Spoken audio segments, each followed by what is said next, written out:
ওনাকে এলাকাবাসীও চিনতেন এবং তার প্রতি সদয় হয়ে তাকে বিভিন্ন সময় সাহায্য সহযোগিতা করতেন। স্টেশনে যে যাত্রীরা আসতেন তারাও সাহায্য সহযোগিতা করতেন। উনি নিজেও ছোটখাটো কাজ করতেন এবং উনার দীর্ঘদিনের সঞ্চিত অর্থ তার কাছে ছিল। এটা দুর্বৃত্তরা জেনে যায় এবং ধারণা করা যায় যে এই অর্থ নেওয়ার জন্যই তারা আসলে হামলা করে।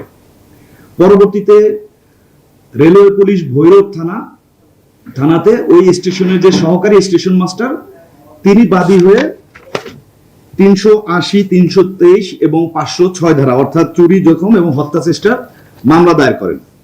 এই ঘটনা জানার পর আমরা ছায়া তদন্ত শুরু করি এবং ঘটনার গুরুত্ব বিবেচনায় আমাদের র্যাব 11 নরসিংদী ক্যাম্প তাৎক্ষণিকভাবে জড়িত হয় এবং মামলার তদন্তকারী কর্মকর্তার সহায়তা, গোয়েন্দা তথ্য প্রযুক্তির সহায়তা, ঘটনাস্থল পরিদর্শন, প্রত্যক্ষদর্শীদের তথ্য সংগ্রহ এবং ধারাবাহিক অভিযানের মাধ্যমে আমরা মোট 5 জনকে শনাক্ত করি এবং গ্রেফতার করি। প্রথমে আমরা 3 জনকে গ্রেফতার করি নরসিংদী জেলা থেকে।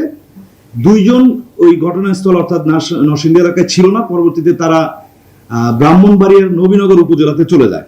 তখন আমরা আমাদের র্যাব 9 এর সহায়তায় ব্রাহ্মণবাড়িয়া থেকে গ্রেফতার করি। পরবর্তীতে তাদেরকে আমরা রেলওয়ে পুলিশ ভৈরব থানায় হস্তান্তর করেছি এবং তদন্ত কার্যক্রম চলমান আছে।